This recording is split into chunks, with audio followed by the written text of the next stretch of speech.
Well, whether it's this team or anybody else, these guys play with a lot of heart. First and foremost, they're a physical group, and they like to get after the quarterback and get after the football. And they're relentless in their pursuit. I talk about this all the time. These guys, not only do they play with great football IQ, but they get after the football and they chase it down, and that's kind of what we're built on. How satisfying is it to limit an opponent to only field goals in a game like that? Well, our job is to keep them out of the end zone. So, absolutely. We talk about every drive ending in a kick, whether that's a punt or a field goal, giving the ball back to our offense in advantageous field position. That's our job on defense, is to get stops. And they put some drives together, give them credit in that. But when they got in the fringe and got in the red zone, these guys stepped up and made plays and held them to field goals. How you have to adjust during the game because they run so much, so many. Yeah, I think they had a really good plan to start the game. Obviously, get the ball in their playmakers' hands. A lot of screens, some misdirection. I thought they blocked well, and as far as getting the run game going, and we're able to get out in the perimeter. And their guys are, give them credit. They make some plays. They made our guys miss in the hole. We just had to tackle well and surround the football. And I think once we did that, we were in a good position. What can you say about Sankey? Did you know that he could be as cool as a rookie? Sorry, one more time. About Sankey. Sankey had a heck of a football game. Obviously, we brought Sankey in because of previously what he did. I mean, this guy can tackle well, and he can control the middle of the field, and that's what we talk about is our middle linebacker being really the centerpiece of our defense, and he showed that today. He was all over the field, and again, his relentless pursuit, his ability. Be disruptive on the football, whether that's causing havoc as far as getting after the quarterback in the pocket. You see him getting after the football, obviously when they throw and the ball's up in the air. I'm referring to last week, obviously, with the pick. But he does what he does best, and that's run after the football. Physical football player. 2 of the last 3 games, your defense. It's our defense. Our defense, yeah. Started slowly. Do they almost need that type of a wake-up call? No, I don't think so. I mean, I just think it's a little bit. You got to give credit to the opponent too. As far as that goes. Opponents again. It comes down to a lot of what we see early in the games is RPO, screen, throws behind the line of scrimmage, trying to get guys in space. And these again, we're built on team speed. We got a lot of speed. I mean, our D-line chases after the football. Case in point, Sean Lemon making plays out on the perimeter. Everybody runs to the ball, and they know that's a requirement, and they believe in it. And they trust each other, and they swarm after it. What can you say about the D-line? Often gets a lot of credit, but in this scenario, Absolutely. I think when you're dealing with a team that wants to come out in short passing game, and they can get your hands up and tip balls at the line of scrimmage, give us opportunities to make plays behind them. I thought they were real efficient in the rushes. We had a couple of escapes, but it's step-ups, things that where we wanted the quarterback to go if and when he escapes. We obviously know Schultz can extend drives with his legs. I thought we minimized the damage on that. I thought they squeezed the pocket, and they provided a pass rush and were able to get after the quarterback. What would you comment on the performance of Uber? Obviously, being the main factor, he's a 2 knockdowns, 5 defensive tackles. Obviously, he had it himself into the play. Slash Sean. Yeah, well, I think what you see with Lawal is he's got a lot of length. So he's got the ability to knock down and tip some balls. We knew coming out of college, that's one thing that stood out with him, is his pursuit to the football. So obviously he fits in real well. Again, 1st and 10 when they go to the quick game, and we're not going to get to the quarterback there. Ball's coming out, but what we can do is affect throwing lanes, and Lawal did that. Do you think Jeremy O'Day has your number? going to be the last one. We're not gonna end on that question right there. But we look forward to earning the opportunity to go play Toronto in Toronto, and I know our guys are excited about that. They earned the right to that. We played a good team, and I'll tell you what, it's a testament to them, because I think you talk about beating a team 4 times in a season. These guys prepared themselves well, weathered the storm early, and they came to play tonight. I mean, it's an emotional football game. I mean, at the end of the season, you know, at the end of a game, when you know that your season's over or you're moving on, there's a lot of emotions attached to that. It's unfortunate. That's what I think it's not good for our league. I hate seeing it personally. I don't think anybody wants to see that kind of thing happen. But thankfully, you know, cooler heads did somewhat prevail. I don't think anybody got hurt in it. But it's a black eye on it. I mean, it doesn't feel good when it comes to that. But like I said, emotions at times get the best of you as people, and we're all human. So there's a lot of emotions attached to this game, and I think that's when you can tell it means a lot to everybody. Rejections from coming off the bench from automatically with a suspension? I don't think so. I thought last week there was a few guys that got caught up in that with Ottawa and Toronto, and I think they just got fined.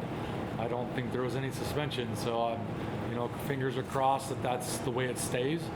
You know, because that's what I was concerned of, to be honest with you. You know, I know Hamilton's our guy isn't going to move on, so it's next year for him, and for us it's a big loss if Antwi can't be with us. How relieved were you when your new secret weapon, Jake Hardy, scored? You know, And bobbled the ball too in the process. I'll say this, Jake is one of those unsung heroes. I mean, you know, he's one of those guys that's worked his butt off his whole career, has had some unfortunate things happen to his career where he's had to battle back from a lot of injury, but he's kept grinding. You know, he came over here, you know, made our football club. You know, the year wasn't perfect for him. He's up and down with things, but he gives so much effort. The guys love him. I mean, I think everybody was excited for him to score, but he brings it every single day. There is no slowing down for him. There's only top gear for Jake, and you know, tremendous that he was able to get not only the touchdown, but a couple big first downs for us as well. Super proud of him, and you know what he brings to us on special teams and then offensively. Before that score, were you at all concerned that some of the points that you had squandered, left on the field, were going to come back to haunt the team? I mean, at the end of the day, I mean, the ones that we've talked about all year, when you turn over the ball in the red zone, that's the ones that irk me or frustrate you the most as a coach or a play caller. It's not kicking field goals, because, you know, when you're kicking them, you know, that's at least ending with a positive. It's when you turn the ball over in the red zone that you feel like, yeah, that could have been the 3 points that we needed to make it a 2-score game or a 2-touchdown game, and an extra or a 2-point conversion to tie you, kind of thing, that you feel like, yeah. But I don't like to dwell on that, and I don't like to think negatively. But yes, those are frustrating. But thankfully for us, we have a great defense, great special teams that can, you know, help us out when our offense does do that. But Cody was able to bounce back the next run to get the ball. Was it maybe a turning point? Yeah, I thought that drive, the one that Jake scored on, I mean, we hit 3 different receivers on that drive, a big play action throw to Tyson. Jake had a good second down conversion as well. You know, Stan had a couple big runs, and then all of a sudden, you know, we hit the check down to Jake. I thought Cody ran the ball with purpose tonight. Whenever he did take off, he was hard to bring down, kind of like he was when he first starting. I think people forget how elusive Cody can be as a runner, and I think in the playoffs, there's no tomorrow, so you give everything you've got. There's no more protecting yourself for tomorrow. So I think you're going to see a little bit more of Cody playing that way, like you should, in my opinion. But he was tremendous tonight, just being efficient with the ball, doing what we asked. Are there things out there that, you know, he can learn from and could have done better? Yes. But ultimately, when you lead a team to a playoff victory as a quarterback, that's a big deal, and he did a great job. Yeah, more to say on your defense and the kind of game they gave you today? I mean, it's like a broken record every week. I mean, they're great. flat out, in my opinion. I mean, they play at a high level every single week. If you would watch us, I mean, you guys do watch us practice. You know, we go against them every single day in practice, and it's no different in our practices. How hard they work, how much they challenge us as an offense. But I think it's tenacity that they have, aggressiveness that they bring. I think Noel calls a very aggressive game, and they all are up to task with that. I think they rely on one another, play for each other. I've said it all year long. I mean, there's no selfish guys on our defense. They just play hard, play within the confines of the defense. They know their job, they know their role, and they've got confidence and experience in it, and that's a dangerous combination. They all have ability. They got great toughness, and they give great effort on every single play, and I think that's what makes us a great defense. So, dumb question, since he is in the room there lurking, you have no concerns about your starting quarterback running as often as he No, I don't. I mean, like I said, this time of year, I think you do whatever it takes to get first downs. You know, and that's the bottom line. It's to keep the offense on the field. Whatever it takes to keep the offense on the field, you do. You sacrifice. And but that also happens, you know, before the game is played. That's all week when you show up at 6 in the morning and work with your offensive coordinator every single day all year. When you show up at 7 with the receivers and watch film before they're supposed to be in the building. That's the sacrifice that our starting quarterback makes and has made all season long. And that's why he's so well respected in our locker room, and he's a leader on our offense. And I know he'll give us everything he has off the field. This time of year, you give everything on the field as well, and I know he's willing and capable of that. I think one last comment, Benoit, unless... Just a word about David Cote. We talked about him when he missed something, but now And I told you guys when you guys asked the question, I have all the confidence in the world in David. I asked the question. It wasn't you guys, it was me. I basically, when the question was asked, what's your confidence level of your kicking game? And I said, without a doubt, I have confidence in it. I would never put David on the field or our unit, because it's not just David, it's a whole battery of guys that do it. I would never put them on the field expecting them to miss ever. I expect them every time we call them on the field, they're going to make the kick, because that's what we're capable of. So they have to feel that confidence from me. They got to feel that confidence from this team, and they got to know, hey, to error is human, and we have a great defense that can make up for that, and an offense that can do their part as well. But when they show up when they go up on the field, the amount of work David put in this week, the two days he kicked here at the stadium, I thought made the difference. He was able to get in a groove. He's worked hard to come back from injury. Coming back is not easy. I mean, when you get hurt during the season, it's hard to come back from those things. But he did. And today was awesome to see in a pressure-packed game in the playoffs for him to be perfect. Exactly what we expected, but it's a lot of work to do that, and he did a tremendous job. Thank you, Coach. What was said to keep the players level-headed, especially against Hamilton when you were extra shoving? Yeah, I mean, we talked about before the game that, the game is played with emotions, first of all. And we want to play with emotion. We care. We care about each other. And I think that's what gets lost in this. When you care about your teammates and anything happens to a teammate, if you see one get thrown down and see one get punched, it takes a very strong man, discipline-wise, to not react and want to go help. That's why an Antwi would come off the bench and go onto the field, because he's watching a guy he cares about and loves get punched on the field. That is a natural reaction, in my opinion. It's not something we condone. It's not something we want. But I thought our guys all together did a great job of just controlling the matter, making the most of it, and dealing with it, because that's a tough situation. It could have gotten way out of hand. But I'm proud of both teams to kind of at least let it be. And let it disperse as quickly as it did, to be quite honest with you. You know what I liked? Your oldest assistant coach looked like he was ready to kick ass. Well, And for all the old guys out there, I like that. when you care about a team and you care about each and every one of You your know what I'm individuals, talking about. yes, I knew, great quick. When your team cares about one another, you'll do whatever it takes to protect them and have their back. And not one of our guys will ever back down from a challenge. I can assure you that. But and that's what I love about our group. When you care about each other, you show it. But obviously, discipline wins football games too. And we said there was nothing they could do to us that would make us react that way first. at all. We didn't want to react because we know penalties create points for the other opposition, and that's not something we're about in the playoffs. So we'll be better going forward. Without a doubt, and I think you kind of hit it on the head. And I've spoke a lot about having second opportunities, and when you get an opportunity to play in a playoff game where you weren't in the playoffs the year before, you're willing to do anything you can to just guarantee yourself another week with the guys in that locker room. And I got a lot of love for the guys in that locker room and how close we got together.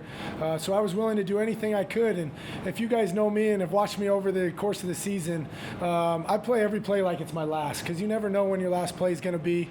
Felt like I was back in college carrying the ball and felt fresh. My legs felt fresh, and the guys up front did a great job of blocking. And most of those runs were actually designed runs that we practiced. Only I think one other one was just like a scramble off script play, but 3 of those were designed runs. So at the end of the game there, I was happy that coach had the confidence to put the ball in my hands. And as a little kid growing up, you always want the ball in your hands with the game on the line. And to have that opportunity, there wasn't very many things that was going to stop me from getting a first down. And so I'm just extremely proud of this group, and happy to know that I'll be in that locker room with them again next week. On the way you run the ball can help to prepare these next games against Toronto. Yeah, honestly, Hamilton came out and they were a big man team and a lot of pressure throughout our first 3 games we played them. They came out in a lot of zone, which is a lot of carryover to what Toronto does. Toronto comes out in a lot of zone coverage. They don't put their guys in too many man situations. So anytime teams are willing to run those zone coverages like that, it's hard to throw the ball over the top. It's hard to get those tight window throws in. So having the quarterback be able to run just helps you stay on the field. And a couple of those runs tonight were big for us, and 20 yards here or there, and then also there was a lot of underneath passes that were thrown tonight, and the reason why is because just how much zone they were giving us. And I thought our guys Stanback and Jake did an incredible job tonight. When I threw the check down, they found a way to get the first down in a lot of second and long situations. So couldn't be any prouder of those guys, and we got a tough task ahead of us going against a 16-2 Toronto team. But one thing I'm really excited about is when a team beats you 3 times in a season, all you want to do is have one more opportunity to kind of get your lick back. And we're just thankful that we've got that opportunity next week at their place just to try and right all of our wrongs against them. What went through your head at the very end of the game? You seemed to be very happy about the result, obviously, but what went through your head, and what were you thinking at that very moment? At the end when we took a knee? Yeah. Yeah, I mean, just the fact that we were able to take a knee, that's the best play in football, is victory formation, and just kind of a sense of relief of winning a playoff game, and so much just things that went on last year in the offseason, and so much doubt, and so many people that were saying I couldn't do it. It was like a weight was lifted off my shoulders, and obviously I wouldn't be able to do it without my teammates, but it feels good sometimes just to know that you're on the right track and all your hard work pays off, all the blood, the sweat, the tears, the early mornings that you're in the building, all that pays off for a huge playoff game. But what I'm really excited about is rewarding our fans with an incredible game and a win. They have had our back the entire year, and it seems like every other person on the outside said this team wasn't going to be very much other than our fans. They believed from the beginning, and we were extremely excited to reward them with a victory tonight, and the turnout was amazing. It was extremely loud, and they're a wild bunch, and I love playing in front of our fans. The media, it's always different. What does it mean to a starting quarterback when a team's defense plays as well as this team does? This defense does. For sure, yeah. I mean, they didn't give up a touchdown, right? And the biggest thing as a veteran quarterback in this league, you understand how to manage football games and how to win football games. And I think that's one of my biggest assets that I've learned over the course of my experience in this league is how to win football games. And you do it by operating the offense, by not trying to press down the field, by taking what the defense gives you, and not getting down on yourself when bad things happen. There's a lot of talented guys on this team and in this league. And when we threw the red zone interception, it could have been easily for me to fold, but I leaned back on a lot of my experiences. I leaned on our defense. Our defense, even though they drove all the way to midfield and got a field goal out of it, the fact that they stood on their head and held them to 3 points. When we took the field, I took it with pride, and we went down and we scored. And those are what championship drives are made of. Coming off an interception, guys in the right spot at the right time, guys making plays, and then our defense bailing us out. So we have an incredibly talented group, and I'm just so thankful to be the starting quarterback for this team and this organization. Is that in effect what the essence is of Cody Fajardo, that you're going out there, you realize you don't have to win the game by yourself, you just want to manage the game effectively? Without a doubt, and I think, it was hard for me last year in Sask, and I think part of the reason why we weren't as successful as we were is when things weren't going great, I tried to do too much, to tell you the truth, and I tried to be somebody I wasn't. And this year, I made a pact to myself and my family and my wife, and I just said, I'm going to go out there and I'm just going to play my game and not try to do too much. And it makes it a lot easier when you have a really good defense, a great special teams, and some talented guys on this roster.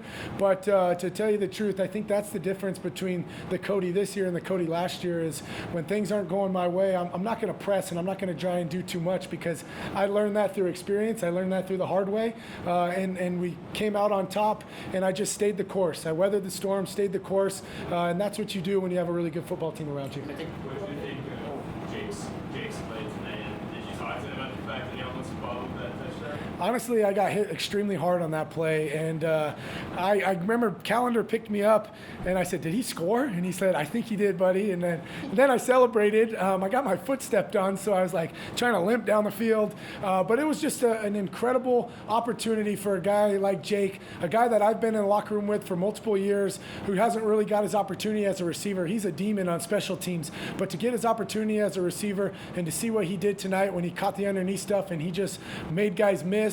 I was really proud of him and just all the hardship that he's gone through as a veteran receiver in this league. And when you have guys like that, it's easy to fight for those guys. And so when he scored, it was an incredible play by him. But I heard in the locker room that he bobbled it. But I guess it was meant to be that he was supposed to score. And I think 3 more questions. Mikaela, Matt, and Chris. Did you ever play a football game where Big G Glows was imagined by people? Sorry, say that one more time. Did you ever play a game where Big G Glows was imagined by the people and the people? Honestly, I block out a lot of that stuff. But my dad, my grandma, and my 2 uncles were at this game, and they enjoyed the atmosphere. It was my dad's first game, or their first game since 2019. Last time my dad came and saw me play was the Labor Day game in Sask, my first year as a starter. And so I wanted to go out there and make my family proud, and I felt like I did that. And it was just it meant a lot for me to see my family in the stands because our family is all about football, and that's one thing that we've had that's kept us so close together is me playing football as long as I had. So sometimes when things weren't going my way, it was nice knowing I could look up in the stands and see my dad, and it just kind of pulled me through those negative times and helped me put my head down and keep working. What's your father's name? My dad's name is Tim. Tim? Yes. Yeah, going over the touchdown in the first half, obviously, was that a call play or an option play? Yeah, it was dependent what the defense did for us, but honestly, Austin Mack was in the locker room, and we had a different play call, different personnel called. He ran out of the locker room like it was a cinematic movie. You know, he came out with blood on his face and came in the huddle, and I read the play, and I was like, "Hey, Mac, if they come down and play your man coverage, it's coming up to you." And he did an incredible job of getting off man coverage. I laid the ball up there for him, and that was a huge momentum swing because it went into halftime, and then we got the ball back at half, and we drove down the field and kicked a field goal, and it ended up taking it, I believe, to 8 points. So it speaks to the tenacity for him, the toughness he is as a receiver, just to go out there and just to make plays for us like he has all year. And that's a rookie. You know, that's his first year in the CFL, and for him to do that in a playoff game, it just gives me an incredible amount of confidence, dropping back knowing that we have a lot of guys on this roster and our receivers that will catch the ball and put their body on the line. Darnell, last one here. And think back to the Saskatchewan days, and Winnipeg was kind of a glass ceiling for that team to get past them.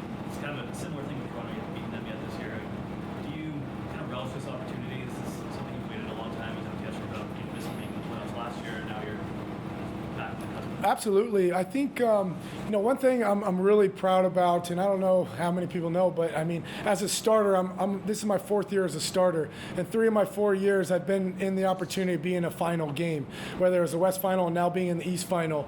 And so extremely close. And the thing about getting so close is it hurts a hell of a lot more when you're that close than the years that you miss the playoffs, right? Is because it's just everything you want is right in front of you.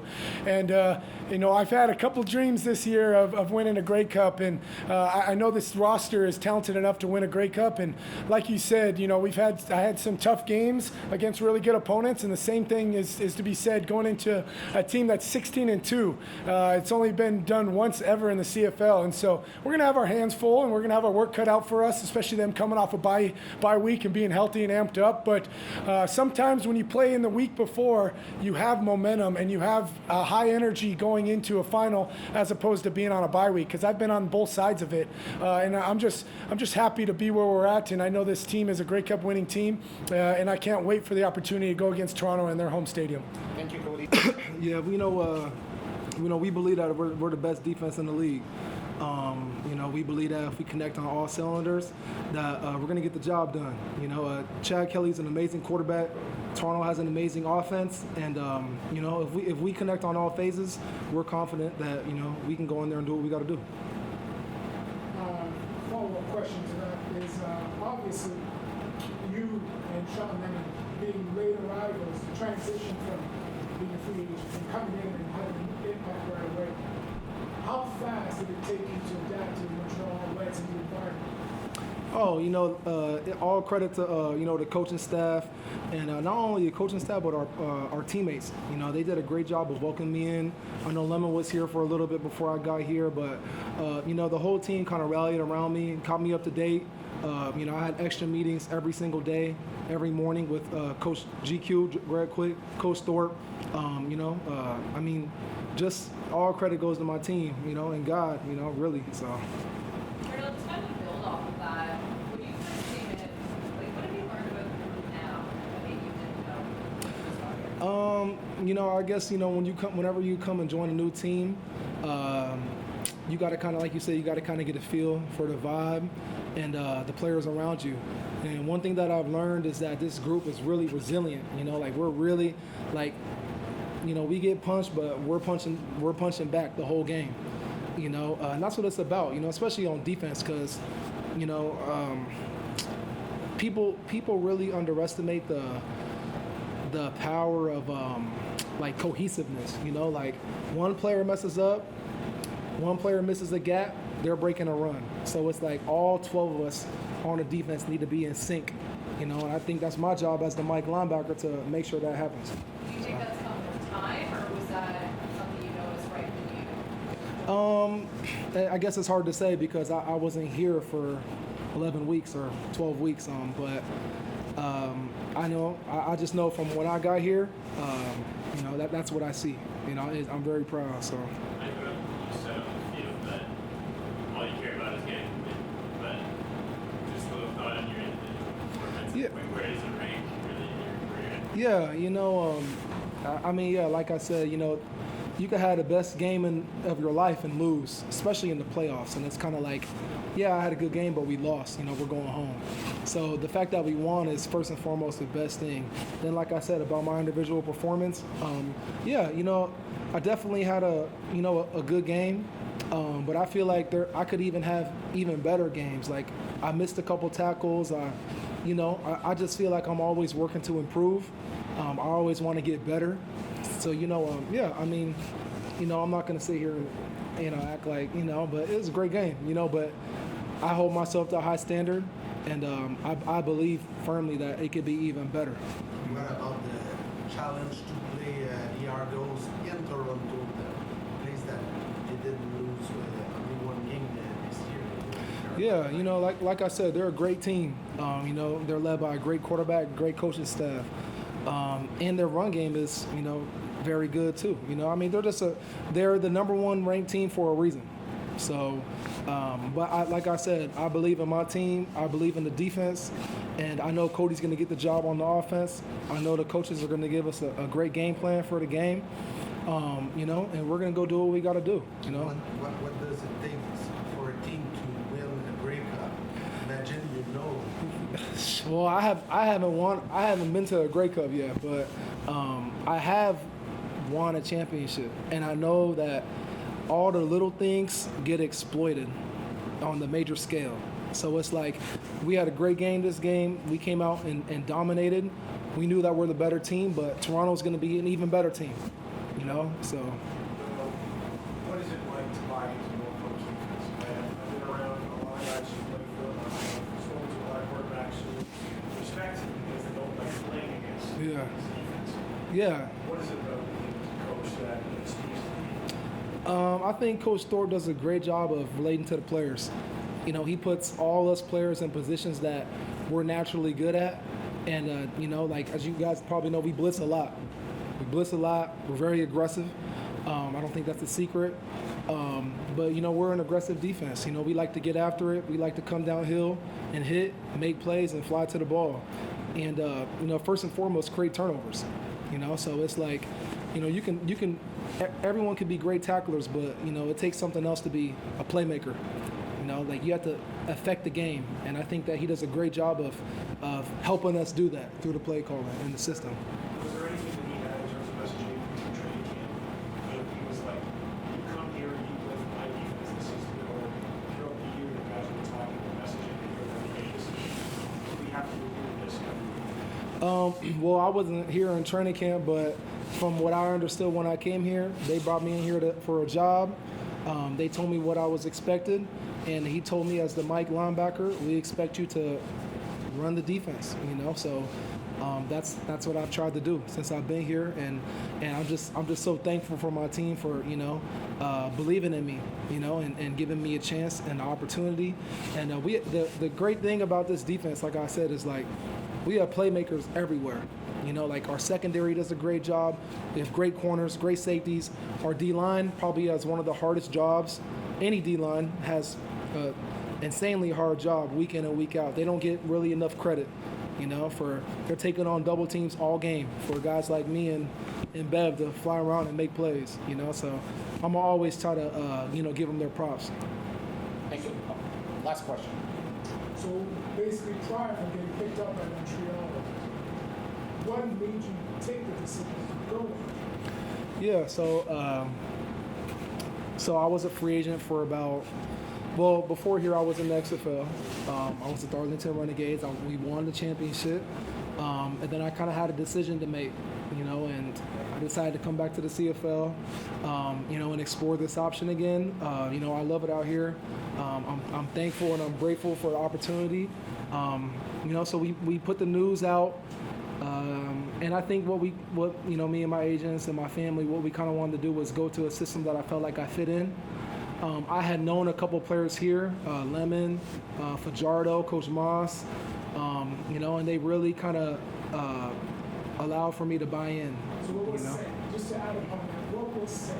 You just said yes. I mean, it's hard to say, man. I mean, I feel like when you're exploring options, sometimes teams all say the same thing. You know, like, oh, we want you to come in and do this, this, and this. But I just kind of felt like when Coach Maas and Thorpe and Lemon and Fajardo, like the way they were talking about this team, and from what I understand, there was a little bit of a slump, which happens, you know, sometimes in the season. You know, it's natural. You know, I mean, I'm not gonna say it's natural for everybody because, you know, Toronto, Winnipeg are doing great, but, you know, it happens. Things happen. And they just told me that they had felt like they believed in this team and believed in the organization, and they felt like I can come in and do what I got to do to help just do my part, you know, as the linebacker. So I guess truthfully, that's really it. I kind of just believed in them, and they showed that they believed in me, and they proved it. So from day one, literally.